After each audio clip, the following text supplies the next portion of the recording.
కీర్తనలు 26వ అధ్యాయము 1 నుండి 3 వచనాలు చూసినట్లయితే 1 నుండి 3 వచనాలు, అదేవిధంగా 6 నుండి 8, 11, 12 వచనాలు చూసినట్లయితే దావీదు ప్రవర్తన దేవుని ఎడల ఎలా ఉంది, దావీదు యొక్క ప్రవర్తన దేవుని ఎడల ఎలా ఉన్నది, దాన్ని బట్టి మనము మన ప్రవర్తనని ఎలా ఉంచుకోవాలి అని ఒకసారి మనం సరిచూసుకోవచ్చు. అదేవిధంగా 4, 5 వచనాలు, 9, 10 వచనాలు చూస్తే మనం దేవుణ్ణి ఎరుగని పిల్లలతోటి లేదా పాపుల పట్ల మనం ఎలా ఉండాలి, వారితో మనం ఫ్రెండ్షిప్ చేయొచ్చా చేయకూడదా అన్న అంశాలను మనం ఇక్కడ చూడొచ్చు. 1, 2 వచనాలు చదివినట్లయితే, యెహోవా, నేను యథార్థవంతుడనై ప్రవర్తించుచున్నాను, నాకు తీర్పు తీర్చుము. ఏమయూ సందేహపడకుండా యెహోవా యందు నేను నమ్మిక ఉంచి ఉన్నాను. యెహోవా, నన్ను పరిశీలించుము, నన్ను పరీక్షించుము, నా అంతరేంద్రియములను నా హృదయమును పరిశోధించుము. ఈ 1, 2 వచనాలు చూసినట్లయితే దావీదు రాసిన కీర్తన ఇది. దావీదు అంటున్నాడు, యెహోవా, నేను యథార్థవంతుడనై ప్రవర్తించుచున్నాను. ఒకసారి నువ్వు నన్ను తీర్పు తీరిస్తే నేను యథార్థవంతుడుగా ఉన్నాను. ఆయన ప్రవర్తన దేవుని ఎడల యథార్థవంతంగా ఉన్నట్లు మనం ఈ వచనాల్లో చూస్తున్నాం. అదే కింద చూసినట్లయితే, యెహోవా యందు నేను నమ్మిక ఉంచి ఉన్నాను. ఈయన క్యారెక్టర్స్ మనం ఇక్కడ చూడవచ్చు. ఒకటి, దేవుని యందు యథార్థమైన ప్రవర్తన కలిగి ఉన్నాడు. రెండవది, ఆయన యందు నమ్మిక, ఆయన చేసే పనిలో కానీ లేకుంటే దేవుని ఎడల ఆయన ఉండే విధానం కానీ, దేవుని పట్ల ఈయన ఏది కోరినా కూడా లేకుంటే ఏది ఆశించినా కూడా అది నాకు దొరుకుతుంది, లేకుంటే అది నాకు లభిస్తుంది అన్నటువంటి ఆశతో దేవుని యందు నమ్మిక ఉంచి ఉన్నాడంట. అదేవిధంగా 2వ వచనంలో చూసినట్లయితే, యెహోవా, నన్ను పరిశీలించుము. నన్ను పరిశీలించడం అంటే నన్ను ఒకసారి అబ్జర్వ్ చేయండి, ఫిజికల్గా నేను ఎలా ఉన్నానో ఒకసారి చూడు, నన్ను పరీక్షించు. ఒకవేళ నన్ను టెస్ట్ చేయాలనుకుంటే నన్ను ఒకసారి పరీక్షించు. అదేవిధంగా నా హృదయమును కూడా పరిశోధించు. నేను ఫిజికల్గా కాదు, లేకుంటే మెంటల్గా కాదు, స్పిరిచువల్గా కూడా నేను ఎలా ఉన్నాను, నేను అంటే లోకానుసారంగా ఎలా ఉన్నాను, లేకుంటే నా ఆలోచన విధానం ఎలా ఉంది, లేదా నీ సన్నిధిలో నా ప్రవర్తన ఎలా ఉంది, ఇవన్నీ నన్ను ఒకసారి చూసినట్లయితే నీ కృప నా కన్నుల ఎదుట నిలిచి ఉండేటట్లు నేను ఎప్పుడూ సత్యము అనుసరించే నడుచుకొనిచున్నాను. నేను సత్యాన్నే మాట్లాడుతున్నాను, సత్యంగానే జీవిస్తున్నాను, నీ వాక్యం యందే నేను నడుచుకుంటున్నానని ఇక్కడ దావీదు మాట్లాడుతున్నాడు. 139వ అధ్యాయము 1, 2, 3 వచనాలు చూసినట్లయితే, యెహోవా, నీవు నన్ను పరిశోధించి తెలుసుకొని ఉన్నావు. నేను కూర్చుండుట నేను లేచుట నీకు తెలియను. నాకు తలంపు పుట్టక మునిపే నీవు నా మనస్సు గ్రహించి ఉన్నావు. నా నడకను నా పడకను నీవు పరిశీలన చేసి ఉన్నావు. నా చర్యలన్నిటినీ నీవు బాగుగా తెలుసుకొని ఉన్నావు.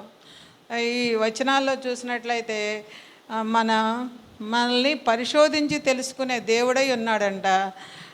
నేను కూర్చుండట నుంచోవడం కూడా ఆయన చూసే దేవుడంట.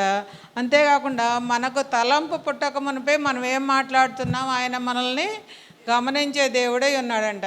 మరి ఈ దావీదు మహారాజు అయితే ఈ రకంగా దేవుడు, నేను నా చూపులోను తలంపులోను నా నడకలోను నా ప్రవర్తనలోను లేకుంటే నేను ఆలోచన విధానంలో కూడా ఏమీ నాలో పొరపాటు లేదు అని నన్ను ఒకవేళ ఎగ్జామిన్ చేయాలని చూస్తే, నాకు తీర్పు తీర్చాలని చూస్తే నాలో ఎలాంటి దోషము లేదు అని చెప్తున్నాడు. ఒకవేళ ఈ మధ్యాహ్న సమయంలో యేసుక్రీస్తు వారు లేకుంటే యెహోవా దేవుడు నన్ను ఇదే క్వశ్చన్ అడగాలనుకున్నారనుకో, నీ నడత ఎలా ఉంది నా ఎడల, నీ ప్రవర్తన ఎలా ఉంది, లేకుంటే స్పిరిచువల్ లైఫ్ని ఎలా ఉందని ఆలోచిస్తే మనందరం దావీదు వలె మనం చెప్పగలమా?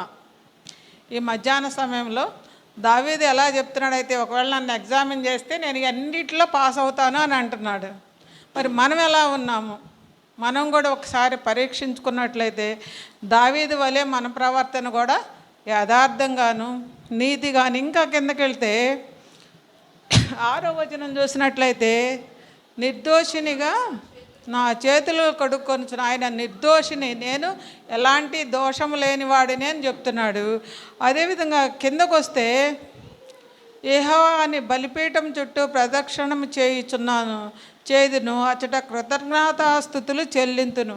ఆయన కృతజ్ఞతాస్తుతులు చెల్లించేవాడుగా ఉన్నాడు. మరి మనము కూడా మనకు ఉన్నటువంటి అంటే ఈరోజు మనతో పాటు చాలామంది ఈ దేవుని సన్నిధికి రాని వాళ్ళు ఉన్నారు.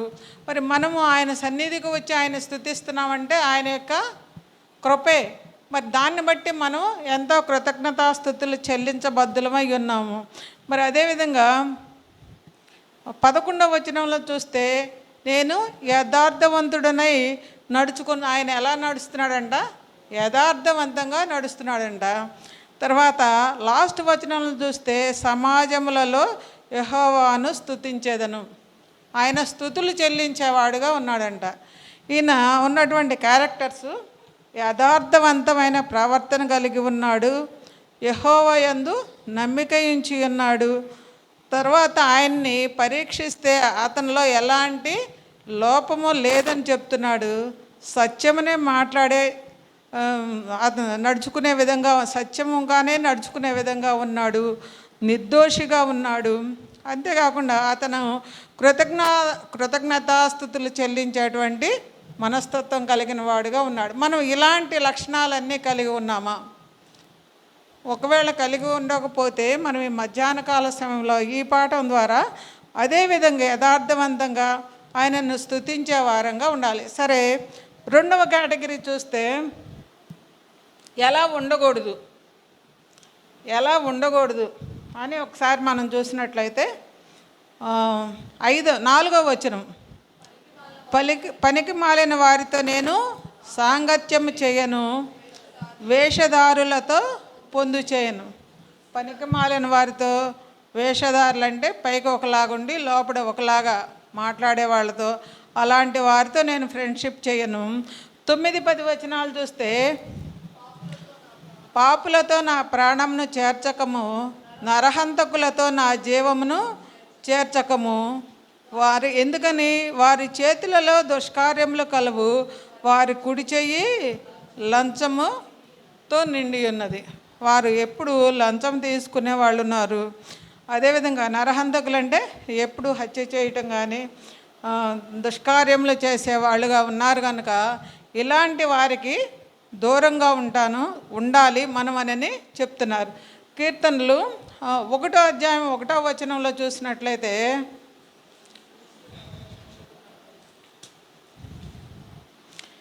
కీర్తనల గ్రంథము 1వ అధ్యాయము 1, దుష్టుల ఆలోచన చొప్పున నడువక, పాపుల మార్గమున నిలువక, అపహాసకులు కూర్చుండు చోటను కూర్చుండక, యెహోవా ధర్మశాస్త్రమునందు ఆనందించుచు దివారాత్రము దానిని ధ్యానించేవాడు ధన్యుడు.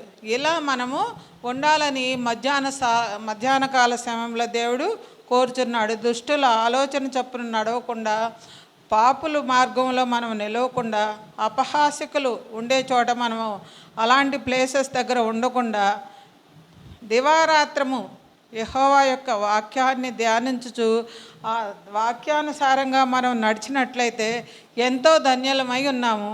అలాంటి వారికి దేవుడు ఇచ్చేటువంటి కృప ఏంటంటే, అతడు నీటి కాలువల 3వ వచనము, కీర్తనలు 1వ అధ్యాయము 3వ వచనంలో, అతడు నీటి కాలువల యోరను నాటబడినదై ఆకువాడక తన కాలమందు ఫలమిచ్చు చెట్టు వలె నుండును. అట్లా ఆకు వాడకుండా, అంటే మంచి సారవంతమైన భూమిలో మొలిపించబడిన మొక్క వలె ఎల్లప్పుడూ అది ఆకు కూడా వాడకుండా నిత్యము ఫలించే విధంగా మనల్ని అభివృద్ధి చెందించడానికి ఆయన ఇష్టపడే దేవుడై ఉన్నాడు.